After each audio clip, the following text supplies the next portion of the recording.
excuse me, addiction right now for me is wreaking havoc in my life. And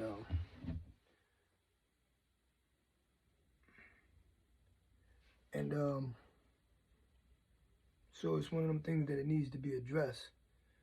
I hope I can make it through this without just saying, how I need to lay down. But the addiction of substance is an addiction in which sends most of us to our early grave. And right now in my life personally, and empirically too, because of my observations, I watch other people, other family members, other families go through what I'm going through right now. We're dealing with people in your life who are addicted to substances. And it doesn't really matter whether the substance is tobacco, alcohol, pills, syrup, that is cough syrup, or heroin, coke, crank, or what have you. It's all addiction. An addiction is addiction is an addiction. And talking about this, and because it's so like at my door right now, I figured that it was the opportune time to try to bring some insight and light to it, since it's so basically wreaking havoc in my immediate life, in my immediate network. When talking about this subject, all things go back to my mother. But before I do that, I have to talk about the precedent that was set in this country when the Europeans came to America. When they got here, what they saw was over 500 nations of First Nation people. And these 500 First Nations, and they called this country Turtle Island before the Europeans renamed it America. When they got to Turtle Island, they seen these 500 civilized nations. And then in order to repay them, they proceeded to genocidally remove them off the face of the earth. That is, the individuals who came, they were geographically challenged. The fools thought they were in India, so they named the people here Indians, even though the people here never called themselves Indians. But that's a whole nother story for another time, another topic. But part of the ways that they got rid of most of these 500 nations, because it was over 100 million people, and they reduced them down to, I think now they maybe about 2 million. Some of these nations were all wiped out. So out of the 500, there may be about 175 of those nations that were wiped completely out. So when you say, you use the term, the false term, Indian, which is like calling them niggers, when you use that term, you make them a monolith. And so you don't understand that some of those nations don't exist anymore at all. And so that was done because the Europeans used biological and chemical warfare. And there are many biological and chemical agents or tactics that they use, but I'll only talk about two.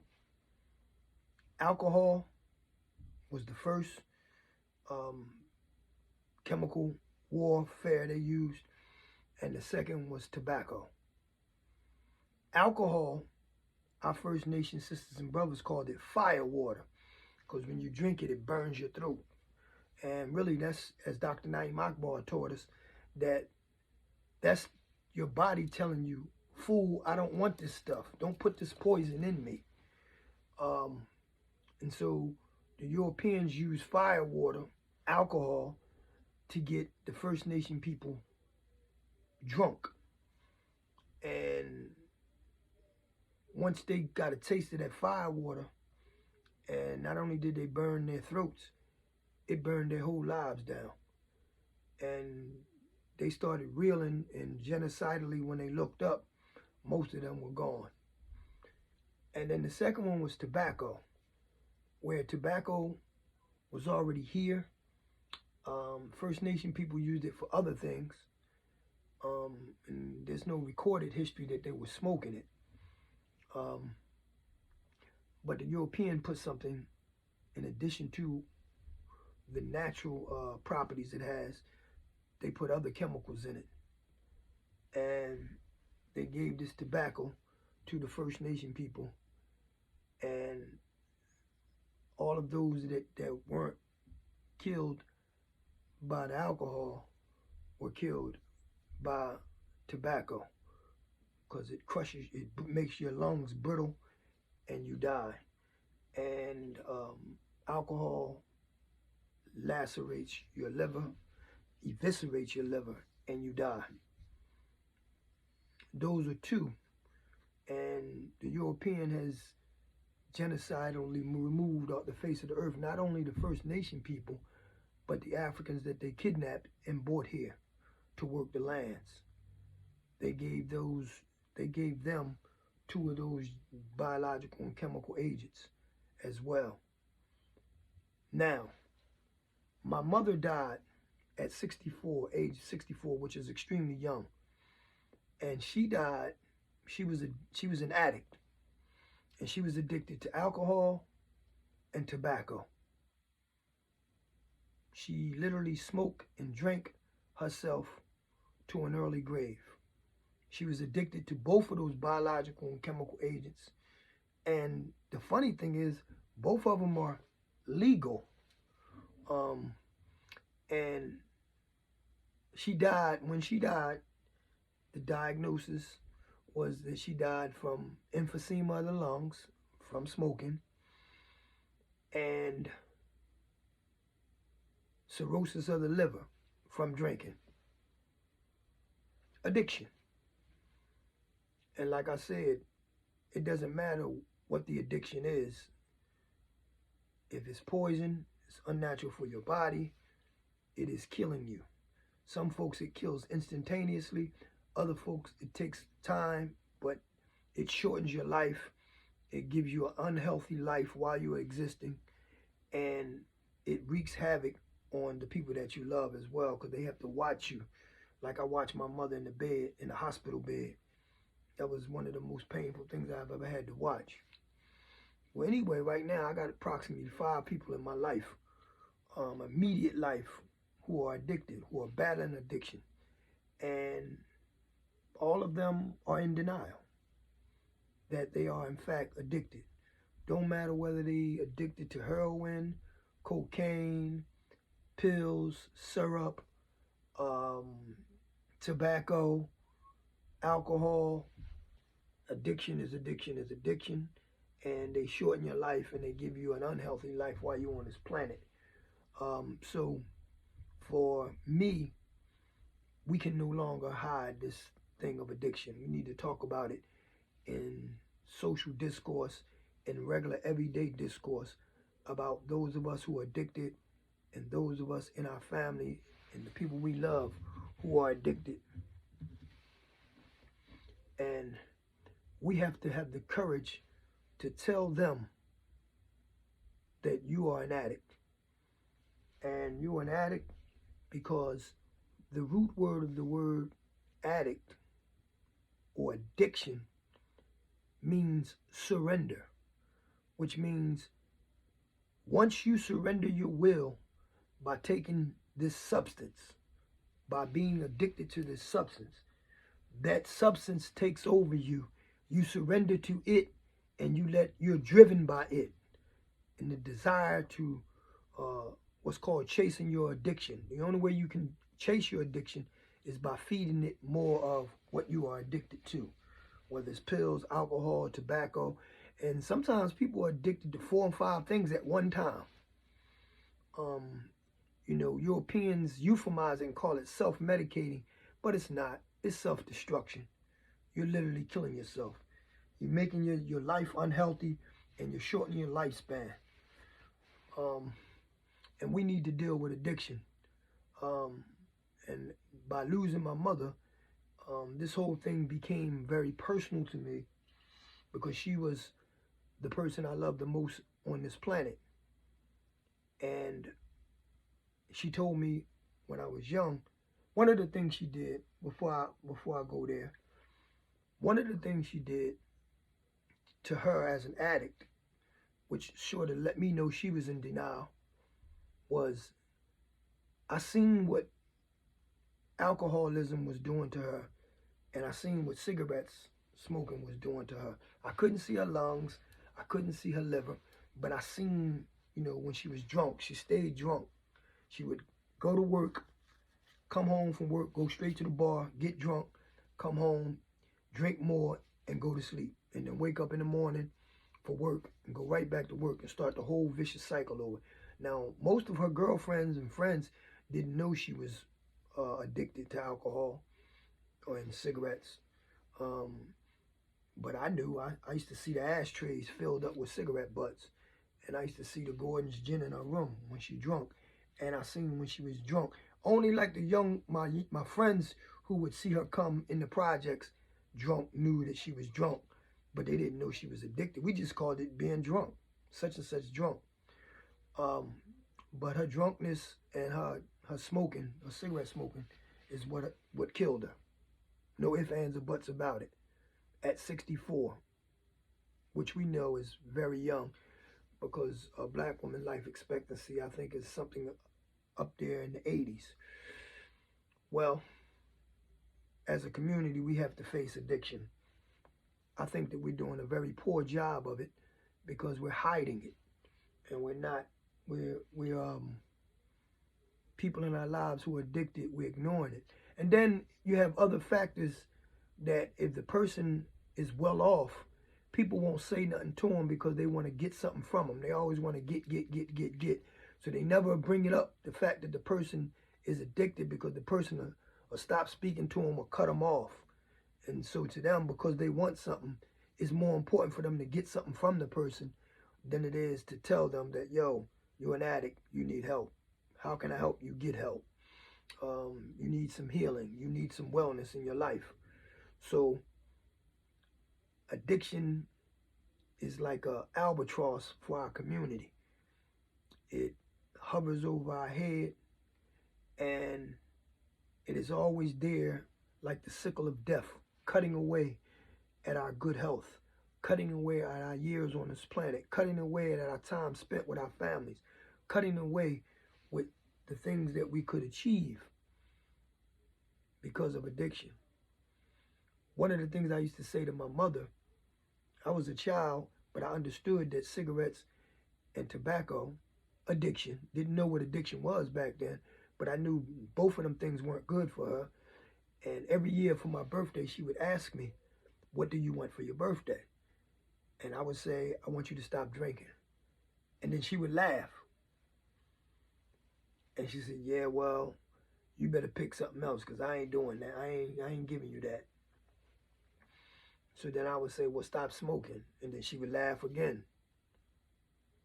and say, well, I ain't giving you that. You better pick something else.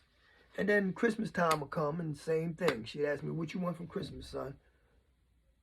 I say, I want you to stop smoking as my present. She would laugh and say, well, you better pick something else, because that ain't going to happen. And then I would say, well, stop smoking. And she would laugh and say, no, that ain't going to happen. You better pick something else. So every year for my birthday, those were the gifts that I would ask for, the 2 gifts. And she would laugh every year. And for every Christmas, those are the 2 gifts that I asked for. And she would laugh. And she would go on what she was doing. But the laugh wasn't a ha-ha, you so funny laugh. It was like a dual laugh. Like, hey, damn, my baby boy really loves me. And he's perceptive enough, even as a young child, to know that what I'm doing is not good for me, even though I don't want to deal with the reality that what I'm doing is not good for me. Me smoking and drinking is not good for me. I don't want to deal with that reality. But my child, he understands that it's not good for me. That was part of the laugh. And the other part of the laugh was, oh my God, this child has no idea that I can't stop these things, or that she don't want to stop these things, because she could have stopped.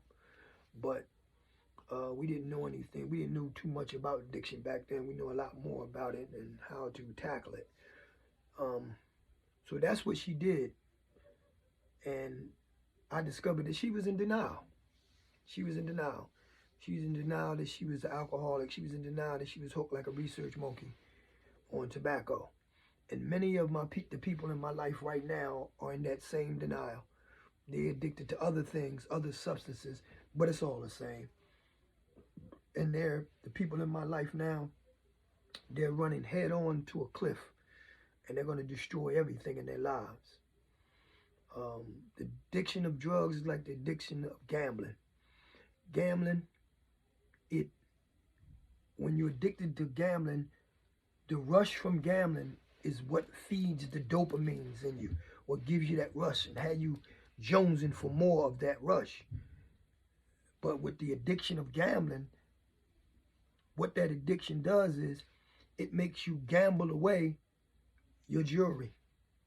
It makes you gamble away your clothes. It makes you gamble away your car. It makes you gamble away your children's education, the money you're saving up for their college scholarship, your 501k1. You gamble that away. You gamble away your house.